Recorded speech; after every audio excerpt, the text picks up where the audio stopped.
Hello, how's everyone doing? It has been quite some time since I posted a video. 3, maybe even 4 weeks. I'm not 100% sure. Part of that is lack of motivation because getting finds lately is a pretty skinny venture. It doesn't really happen much here, especially because we have had an exceptionally long cold snap of really cold temperatures, like minus 20 for like a week long type thing, and one massive storm, and then we're about to get another apparently. So I haven't been getting out that much, and obviously there aren't as many sales going on. We went back into more COVID restrictions, so the antique shows that I was kind of hoping to hit got canceled. Those have been rescheduled now, so that might be coming up. So yeah, I haven't been getting much, but I did get a few things. So collectively over that period of time, I've put some of them together. Some of them are already priced and put out, and some have sold. So yeah, but we'll go from there with what I have right now. I did get a really cool thing for my personal collection off of Marketplace, and we'll be going into that. It involves an old peanut butter jar, which I'm sure has you all hanging on the edges of your seats to find out what that's about. Probably not. But anyways, let's get into it. So I can't remember if I put these in one of the previous videos, but I think I didn't. I think I got them after the last video, but if I am repeating myself on this one, I'm sorry. It's just one of those things that A, I'm old, and B, I never really had a great memory to start with. But these are a fantastic set of considered sort of bookshelf size speakers, but they're actually sort of before that whole bookshelf thing started. They're Bose, vintage set of Bose 301s. And a little bit of a story behind it. There we go there. Made in the USA, and that's pretty much everything on there. They're in good shape. No, the woofers are basically in really nice shape. The outsides weren't. They were kind of sticky, which was pretty nasty. And the covers, which I don't have on there, just reeked of like smoke and fried food. So I had to clean those. But the speakers, I gave them a brief test. I didn't give them a big run through. Seemed to work perfectly fine. But the story behind it is I went into a local thrift store, and there was a set that had blown out woofers. And I was like, you know what? They were cheap enough. I figured I'll get them if I find some, other woofers kicking around, or just get them foamed. At that price, it would have been worth it. But while I'm looking at them, some guy comes up to me and says, "You think about buying those?" And I'm like, thinking, oh boy, here we go. He's going to say, "I saw them first" type thing. And I was like, no, man, if you really want them, you grab them. I was just thinking. He's like, no. He's like, I just dropped these ones off. He's like, I've got a set that are in, the woofers aren't blown and everything's in good shape. So if you'd be interested in those, they're still out in my car. I was going to give them to my cousin, but type thing. But if you want them, we can figure out a price. He said you can have them for the same price as these. I was like, all right. It's always weird to meet somebody outside of Value Village, but why not? So we went out to his car. Once I got out to the car, I said, okay, I'll take him. He's like, I'm like handing over the money, and he's like, no, I'm gonna have to charge a bit more because these ones are good. I'm like, but inside the store you said blah blah blah. So in the end, we negotiated a price, and still got him for a steal. And he was happy, and I was happy, and everybody was happy. So, and I went back in and bought the broken ones because, as my wife constantly reminds me, I have a problem. I buy busted stuff with the intention of someday fixing it, and I know at this point in my life that day won't come. So Dylan, my son, if you're looking back on this when you're in your mid-20s and I'm dead and you have all of that broken stuff, I'm sorry, dude. Anyways, so yeah, that was kind of a, for me, a good pickup. The other thing I got is, again, something I bought. I already have one and it's been sitting in the store over there. But I got one because, again, it's the kind of thing you don't see that much. It's called the Snurfer. It is made by the Brunswick Corporation, who are probably better known for their bowling stuff. But they made this, which is sort of like not the great-grandfather, but certainly the grandfather of snowboards. I actually know the great-grandfather of snowboards was, I forget the name of it, it's called the Ski Boggin. And I actually had a pamphlet for that from 1908 that showed the model. And I know this just because I ended up selling that for a fair amount of money, like over 150 bucks for a pamphlet on eBay. But this is the later model. It's probably from the 1960s.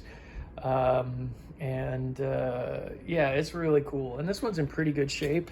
Obviously the rope's not original to it, but the bottom shows a bit of wear, just the kind that you'd want. But what's crazy about it is this. This is how you were expected to grip. I don't know if you can see that, but staples, big industrial staples. So like, yeah, if you wipe out and like catch that on your face, kids were tougher in the 60s. I'm sure they got over it. But yeah, now that I got two, I might be able to find it easier to sell because these would look great up on a wall. Or if you know you're a snowboarder and looking for some kind of funky history, here you go. Oh, and I also picked up, we have some bad camera work, sorry about that. I paid up a bit for this. It's a 4-point Bay Blanket, Hudson Bay Company, 100% wool. This was in one of the big thrift store showcases, so you know it wasn't cheap. But I get asked a lot for these if I get them in. Obviously everybody wants the red, white, and blue, red, yellow, blue stripe ones, but I've had a couple of these now which were sort of more pastel colors. There was a mint green one that I sold. We've had a baby blue one, and this is sort of a brownish color, and it's got the 4 points right there. You can see them. And I'm not going to make much money on it in selling it, but it's the kind of thing that, you know, it's going to be pretty quick when it comes in. The customers are always asking for it, so you try to pick up things, even if you're not going to make that much money on it, just to keep, you know, people happy. I mean, they're always looking, and they get to know that, hey, you know what, he brings in stuff for me that I'm looking for, and you know, you help out your loyal customers. So that was one that I picked up. Again, not planning on making a ton of money on it, but just enough to make it worth my while. And then in the bag is pretty much the rest of the week. This is a nice Dansk, Denmark. It's probably Jens Kaskard, but you don't know. The nice thing is it has its original sticker in there. It probably had a ceramic bowl that went in there for chips. It's just sort of a serving platter, but it's a nice one. I believe it's carved out of one piece, like turned out of one piece. So it is, and that's a nice little piece. So I ended up getting seeing a listing on Facebook Marketplace for several things they had, and I contacted them and went over there. And one of the things was, the thing that caught my eye that I first went over there for was, see if I can dig it out. Here it is. Now this will be totally underwhelming for most people, but for me, this is kind of one of the top finds for me all year. It is an old peanut butter jar from York Peanut Butter, which was a Canadian company. Now, York, as some of you know, I do collect Canadian trading cards. Primarily, I look at pre-1950s, but I do collect into the 60s. And it's primarily non-sports, but I pick up sports stuff too. With a lot of the cards, the packaging is far more rare than the cards themselves. And I saw this ad up there, and it just said old peanut butter jar, and I contacted them and said I can be out there. So I drove an hour each way to get this. But the key to this is that right there. Autographed iron-on hockey transfers inside. So York did octagonal shaped hockey cards that a lot of people who are into cards would be familiar with. They would be just up underneath the lid, so they didn't touch the peanut butter. You popped the little paper thing from the inside of the lid, and there would be your cards. They also did a set in I think it's 62. Could be wrong on that, but it's around there, of iron-ons, pictures, sort of a head and shoulders portrait shot of the players with a facsimile autograph, and then you could iron those on to shirts or towels or whatever you wanted. Those in themselves are actually quite a bit rare because obviously they were made to be destroyed. So they're harder to find. Finding the original glass jar with the label still on it is particularly hard, and particularly hard for this set. So this one, I'm sure it's I'm unsure of the total value. I haven't found comps. I've seen in a couple of guides where they have it in the several $100s, but this one's probably it is. It's just going to stay in my collection just because it is such a hard to find thing. It's unlikely that you're going to come across another. I think I already talked. York later on also did, obviously I showed the Star Wars Empire Strikes Back cards. I found the plastic jars that had those in them too. So you can see the trend. But while I was when I got there, a lovely lady, she was downsizing her house with the help of her sons, and that's what they were listing. And she had some other collectibles. This one I just got, it's Drumheller, Alberta. I have been there. It's where the Royal Tyrrell Dinosaur Museum is, and it's one of my favorite places on earth. A friend of mine who's from the area had invited me down there with him when he went back to visit, and that was one of the spots. We saw the Stampede. Calgary is a beautiful city. If you get a chance, go check it out. And if you're there, head to the Royal Tyrrell. It is one of the jewels of Canada. One of the best dinosaur museums in the world, if not the best.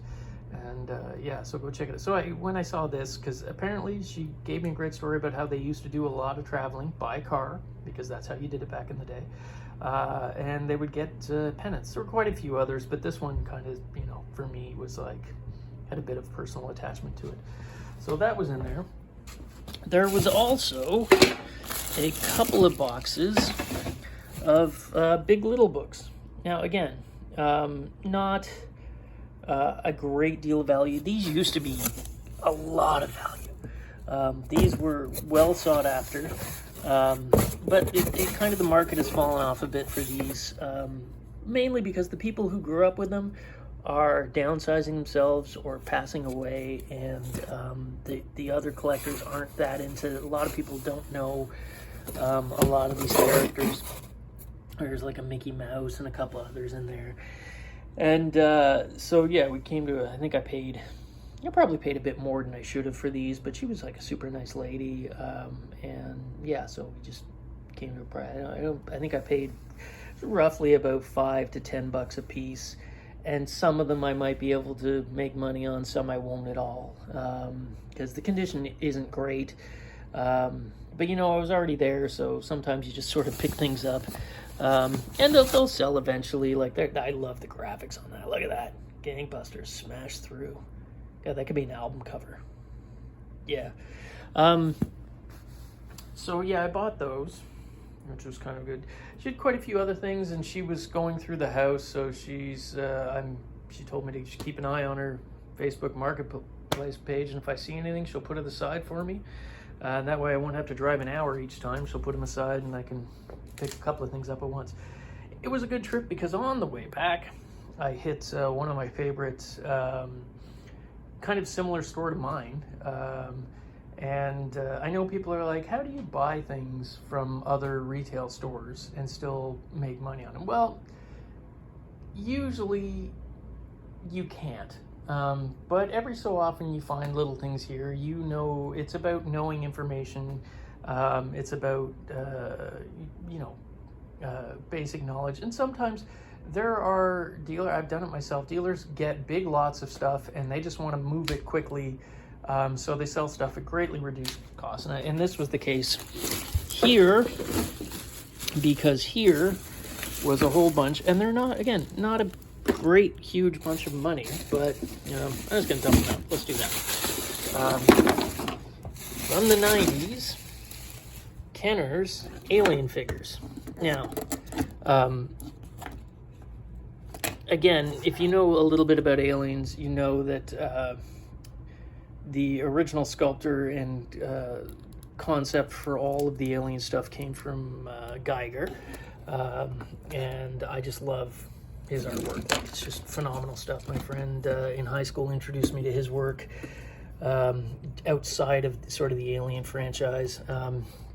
He did album cover work for a bunch of different bands over time, but there were a bunch of Aliens figures in a box, and basically it was like a couple of bucks a piece. And I mean, what am I gonna do? You gotta buy it at $2 a piece. But also in there, which is kind of a nice one, is this He-Man Masters of the Universe Snake Face. And he's a fairly hard to find figure. Not one of the big, super high-end ones, but fairly hard to find. Now, you might be thinking, Jay, that's broken. And yes, it is. But these, you can buy kits online that provide they're basically like elastics for He-Man stuff, because 90% of the time, well, not 90, but a lot of the time when you come across vintage He-Man items, the legs, you can barely get them to stand up. And so a lot of people have collections they can't stand up and they want to replace them, so they'll replace the legs on them. This one, in this case, it's snapped beforehand. So you send away for these kits. They're copies of the originals. You just pop them in. Bob's your uncle. Your guy stands up. Snake Face is great because wait, push him up. Yeah. And the snakes come out of him, and his thing pops down. There's snakes in his chest too, but I just had my fingers on him. So yeah, that's probably worth as much as all the figures here, because even in broken, you can still sell something like that on eBay, probably for like 40, maybe 50 bucks. So yeah, these are things. Most He-Man figures you're going to come across aren't worth a great deal of money, but they're the later ones from the later years are worth a ton. Like, they can bring in big money, and rare variants too. I showed you the Grizzlor that I got lucked out on. I think that was the last video I did. Yeah, that had a great deal of value. So you got to keep your eye out. A few other things. This is kind of neat because it's in the original baggie, but it's a 19. This one has 70s. It's Colonel Sanders Bank. These, when I was, a kid, were at every single garage sale you ever went to. There's lots of different molds. There's lots of different variants. I forget, this one does have, I think it's made in Hong Kong on the bottom, and it's, so it's a 70s one. And it's in excellent shape, and it's, I think that's its original baggie, from what I can tell. So that's kind of thing. This I picked up at the Value Village, as you can see for the price on it. It's sort of another, not quite a head shop mirror, but something pretty close to that, like a carnival type display thing. $5. It's Asia. You hang it on your wall. Somebody's going to want it. And then this guy, this is awesome. Cubert. It's just a television tray. But this one is pretty awesome. I might actually keep this because it's, it's pretty cool piece. I mean, if you were a kid like me who was born in the 70s and grew up in the 80s, you played Cubert, and the game didn't always make sense to me. I thought, I wasn't a huge fan of it, but you definitely played it, and it's just part of pop culture from that era. Speaking of pop culture, these will be the last couple of things here. This is a nice early hand puppet, and obviously it's the Cat in the Hat. I believe it is 19, I don't know if we have a thing on there. What does that say? 1970. Yeah, there you go. Dr. Zeus.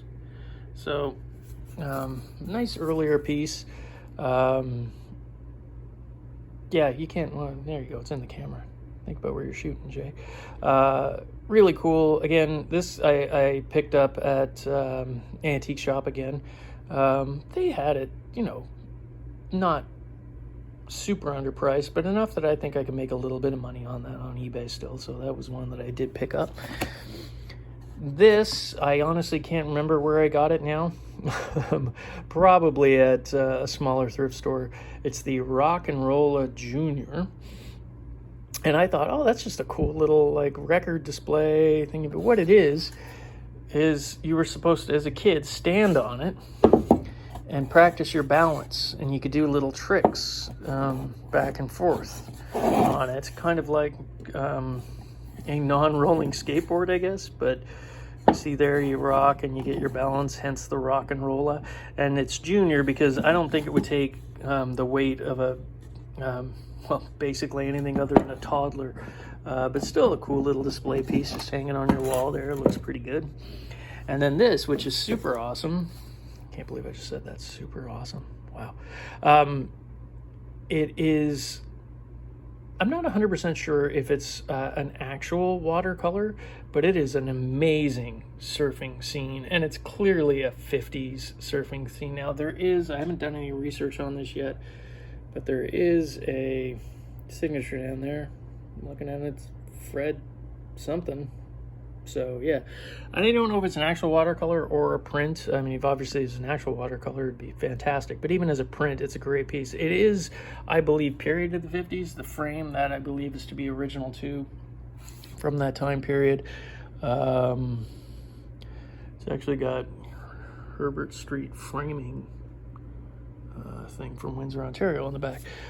There was another one, but I misplaced it. That was another surfing scene that actually had people on the waves. There were a pair of them, and yeah, I don't know where the other one is right now. I know it's somewhere around. I'll dig it out and maybe throw it in the next video if I can. So yeah, so basically that's it. Like I said, things are a little bit skinny right now when it comes to picks. Which is, I hate to say it, in Canada, that's usually the way it goes. The weather stops garage sales, outdoor antique shows, obviously all that stuff is off during the winter. You can't get out because of the cold. Throw that also with the restrictions from COVID in, and it's been, it's been a little harder to source. Had to get a bit more creative. Luckily, I have, even if I don't get... I go a whole week without finding anything. It's not the end of the world because, as you probably have figured out by now, I've been doing this my whole life, and I have boxes of stuff from estate sales that haven't even been searched since, I got them, and they're all sitting in storage. So worst case scenario for me, I'm kind of one of the lucky ones. I can just go to the storage unit and pull out a box or two and bang, Bob's your uncle, I got new stock. So, yeah, I'm hoping things pick up a little better. The restrictions have eased. There are some nostalgia and antique shows coming up in February that I'm looking forward to. And so, yeah.